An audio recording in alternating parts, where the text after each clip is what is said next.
ఆదాయాన్ని బట్టి ఆ రోజు ఉన్నటువంటి సంపాదనను బట్టి ఒక పార్టీ మాట్లాడుతుంది, మేము భూమి శిస్తు రద్దు చేసినాం కదా మాది గొప్ప పార్టీ అని. స్వతంత్రం వచ్చిన తర్వాత రాజుల కాలంలో జుట్లకు కూడా శిస్తుండే అధ్యక్ష. ఆ రోజు భూమి శిస్తు మీదనే ఆధారపడి మిగతా అడ్మినిస్ట్రేషన్ అంతా కూడా నడిచేటటువంటి పరిస్థితి ఉండే. కానీ పాత రోజులకు ఈ రోజు మీరు కంపేర్ చేసుకొని మేమేదో గొప్పగా చేసినామని రెండు పార్టీలు మాట్లాడేటటువంటి ప్రయత్నం చేసినాయి. నేను ఆ జోలికి పోదలుచుకోలేదు. చివరికి అధ్యక్ష, వ్యవసాయం రాష్ట్రానికి సంబంధించినటువంటి అంశం, దాంట్లో ఎవరికి ఎక్కడ ఎటువంటి అనుమానాలు లేవు.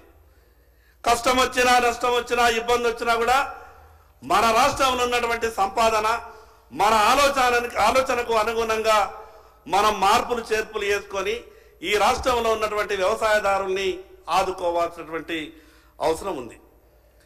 ఈ పార్టీ ఆ పార్టీ కాంగ్రెస్ టీఆర్ఎస్ పార్టీ నాయకులు మాట్లాడేటప్పుడు మేం చేసినామని గొప్పగా మాట్లాడే ప్రయత్నం చేసినారు తప్పితే, ఢిల్లీలో ఉన్నటువంటి కేంద్ర ప్రభుత్వం వ్యవసాయం రాష్ట్రానికి సంబంధించినటువంటి సబ్జెక్ట్ అయినప్పటికీ ఇంత గొప్పగా మాకు సాయం చేసింది అని గతంలో పరిపాలించినటువంటి టీఆర్ఎస్ పార్టీ మాట వరుసకు కూడా మాట్లాడే ప్రయత్నం చేయలేదు అధ్యక్ష.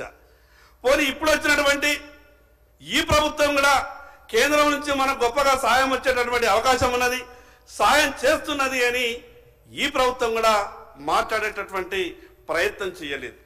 కొన్నిసార్లు అనిపిస్తుంది అధ్యక్ష, రాజకీయాలంటే కేవలం విమర్శ మాత్రమే చెయ్యాలేమో, ప్రతిపక్ష పార్టీ అంటే అధికార పక్షాన్ని కేవలం తిడితేనే కానీ నీ పనితనం బయటపడదేమో అనే విధంగా ఆలోచిస్తుండొచ్చు.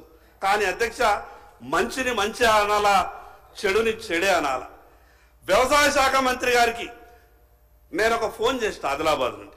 మార్కెట్ యార్డ్లో ఉన్న రైతులంతా కూడా మొత్తం తిరుగోలనాథ్ రైతులు ఉన్నారు. ఎకరానికి సోయాబీన్ 6 కుంటలు మాత్రమే కొంటున్న ప్రభుత్వం గత 10 సంవత్సరాలు. రైతుకు 10 కుంటలు 12 కుంటలు ఎకరానికి పడ్డది. మేము మిగతా ధాన్యం ఎక్కడ అమ్ముకోవాలా, మిగతా సోయాబీన్ ఎక్కడ అమ్ముకోవాలనంటే గతంలో పెద్దలు తుమ్మల నాగేశ్వరరావు గారికి నాకు పాత పరిచయం ఉన్న కారణంగా నేను చనువు తీసుకొని మార్కెట్ యార్డ్ నుంచి ఒక ఫోన్ చేసిన.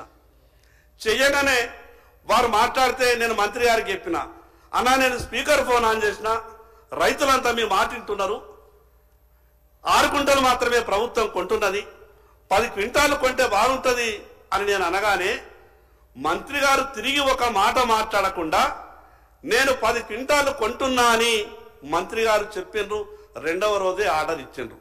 నేను ఆ విషయాన్ని రైతులకు చెప్పిన తర్వాత 3వ రోజు హైదరాబాద్ నాకు మిగతా పనేం లేకుండా అధ్యక్ష, నేను ఆదిలాబాద్ నుండి షాలు తర్వాత పూలమాల తీసుకొని మంత్రి గారి దగ్గరికి వెళ్ళి పూలమాల వేసి షాల్తో సత్కరించి ప్రజల తరపున రైతుల తరపున ధన్యవాదాలు అని చెప్పిన. నేను ఎందుకు ఈ మాట చెప్తున్నానంటే, మీరు మంచి చేస్తే మంచి అని చెప్తాము, లేదా మీరు ప్రజలకు ఇచ్చినటువంటి మాటని నిలుపుకోకుంటే అది నిలుపుకుంటలేరు, ఇది తప్పే అని మాట్లాడతాం. కానీ మీరు మంచి చేసిన మాటలకు మేము మంచి అని అంటే మీరు సంతోషపడి మీరు చెయ్యనటువంటి లేదా పూర్తి చేయనటువంటి హామీలను మీరు ఇంకా చేస్తలేరు. ఎన్నికలలో మీరు మాట ఇచ్చిండు కదా అంటే లేదు లేదు కేంద్రం ఏం చేస్తున్నది అనే విధంగా ఎదురుదాడి చేస్తే మాకు ఇంకో మార్గం ఏం లేదు అధ్యక్ష. ఈరోజు నరేంద్ర మోడీ గారు కేంద్ర ప్రభుత్వం గతంలో ఏ ప్రభుత్వం కూడా ఇంత గొప్పగా ఆలోచించలేదు. ఈ రాష్ట్రంలో 1,20,00,000 పత్తి, తెలంగాణ రాష్ట్రంలో ఇప్పటి వరకు 1,20,00,000 పత్తి. ఈరోజు పత్తికి మార్కెట్లో ధర లేదు. సిసిఐ అనే సంస్థ కొనకుంటే ఈరోజు లక్షల మంది రైతులు చాలా ఇబ్బందులలో ఉంటుండే.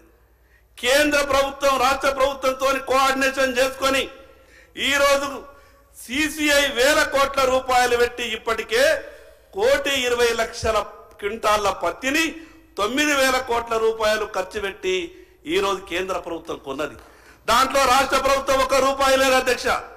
పూర్తిగా కేంద్ర ప్రభుత్వం సహకారం అందిస్తున్న విషయం మాత్రమే చెప్పదలుచుకున్న అధ్యక్ష.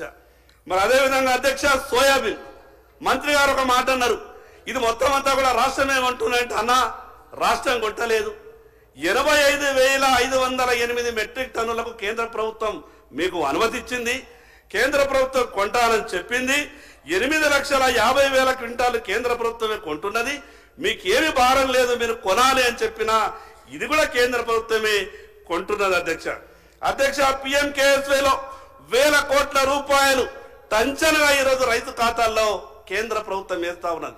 ఈరోజు గ్రామాలలో ఒక చర్చ ఉన్నది, నరేంద్ర మోడీ గారు పైసలు వచ్చినాయి, రాష్ట్ర ప్రభుత్వం తెలంగాణ పైసలు రాలేదంటారు. కేంద్ర ప్రభుత్వం నరేంద్ర మోడీ గారు రైతులకు ఏం చేయకుంటేనే గ్రామాలలో చర్చ ఉంటుంది అధ్యక్ష. ఈరోజు ఏ ఊరికి వెళ్ళినా మాట్లాడుతూ ఉన్నారు, మోడీ గారి పైసలు వచ్చినాయి, మోడీ గారి పైసలు వచ్చినాయి, ఇంకా ఈ గవర్నమెంట్ పైసలు వస్తలేవని రైతులు మాట్లాడుతూ ఉన్నారు. సరే, మీరు గొప్ప ఆలోచనతో ఉన్నారేమో, మీకు ఉన్నటువంటి పరిస్థితి చూస్తేనైతే మొత్తం అంతా కూడా జమ చేసుకొని ఉన్నాం, మేము జనవరిలో వేస్తామనే విధంగా మాట్లాడుతున్నారు. దానికి చాలా సంతోషం అధ్యక్ష. రైతు భరోసా అంటే ఎకరానికి ఇంత మేము ఇచ్చేసి మా బాధ్యత తీరిపోయిందంటే కాదు అధ్యక్ష. రైతుకు అన్ని రకాలుగా మీరు భరోసా ఇవ్వాల్సినటువంటి అవసరం ఉంది అధ్యక్ష. రైతు మనందరికీ అన్నం పెడుతున్నాడు, దాన్ని మనం ఎవరు కూడా కాదనం, అందరం ఏకీభవిస్తాం. హోటళ్లకు పోయి టిఫిన్ చేస్తే, ఛాయ్ తాగితే, హోటల్ బిల్లు కట్టిన తర్వాత సర్వ్ చేసేటువంటి సర్వర్కు 100-200 రూపాయలు నాకు తీసుకొచ్చి అన్నం పెట్టినవన్న గొప్ప కృతజ్ఞతతో అక్కడ టిప్పిచ్చే ప్రయత్నం చేస్తాం. కానీ అధ్యక్ష, రైతు పరిస్థితి అంతా ఘోరం ఉన్నదంటే, రైతు తన చేన్లో పండించినటువంటి కూరగాయలని తీసుకొచ్చి మార్కెట్లో కూర్చొని ఎంత కమ్ముతావు కిలో టమాటాలంటే 15 రూపాయలంటే 10 రూపాయలకి ఇస్తావా లేదా అని అంటారు. ఇక్కడనేమో 200 రూపాయల టిఫిన్ చేస్తే 200 రూపాయల టిఫిన్ కు బిల్లు కట్టి 100-200 రూపాయలు టిప్పియడానికి మనసొప్పుతుంది. కానీ అక్కడ 15 రూపాయల కిలో టమాటాలు అమ్మితే 10కి ఇస్తే తీసుకుంటా, లేకుంటే లేదనే విధంగా ఆ రకమైనటువంటి అవమానాలు రైతు భరిస్తున్నాడు అధ్యక్ష. నేను ఎందుకు ఈ మాట చెప్తున్నానంటే అధ్యక్ష, కళ్ళకు నీళ్ళు వస్తాయి అధ్యక్ష. ఈరోజు ఏ రైతు కూడా సంతోషంగా లేడు అధ్యక్ష. మీరు రైతు బంధించినా, రుణమాఫీ చేసినా కేవలం ఎన్నికలప్పుడు రాజకీయ మాటలు మనం మాట్లాడుతున్నాం, కానీ రైతు ఈ రోజు కూడా సంతోషంగా లేడు అధ్యక్ష. 5 ఎకరాలు ఉన్నటువంటి రైతు తను పండించినటువంటి పంటని కుటుంబం అంతా కూడా కష్టపడ్డ తర్వాత మార్కెట్కి వెళ్ళి అమ్ముకొని సంవత్సరం తర్వాత లెక్క చూస్తే అధ్యక్ష 50,000 రూపాయలు కూడా లాభం వస్తలేదు అధ్యక్ష. భార్యాభర్తలు ఇద్దరు వ్యవసాయం విడిచిపెట్టి హైదరాబాద్ వచ్చి ఎక్కడనో వాచ్మెన్ చేస్తే, ఏ ఇంట్లోనో పని చేస్తే నెలకు 30,000 రూపాయలు సంపాదించే అవకాశం ఉన్నది. కానీ 5 ఎకరాలు ఉన్నటువంటి ఆసామి ఊళ్ళో వ్యవసాయం చేస్తే భార్య భర్త పిల్లలు కూడా అప్పుడప్పుడు బడికి సెలవులు ఉన్నప్పుడు చేనులో పనిచేస్తే సంవత్సరం తర్వాత 50,000 రూపాయలు కూడా మిగులుతలేవు అధ్యక్ష. ఇది రైతుకు ఉన్నటువంటి బాధ అధ్యక్ష. మన తీరే రైతుకు కూడా కోరికలు ఉంటాయి. నా పిల్లలు కూడా కార్పొరేట్ స్కూళ్ళల్లో చదవాలనుకుంటాడు, నా పిల్లలు కూడా కార్పొరేట్ కాలేజీల్లో చదవాలనుకుంటాడు, నా ఇంట్లో వాళ్ళకు కూడా కార్పొరేట్ ఆసుపత్రులలో వైద్యం చేయించాలనుకుంటాడు అధ్యక్ష.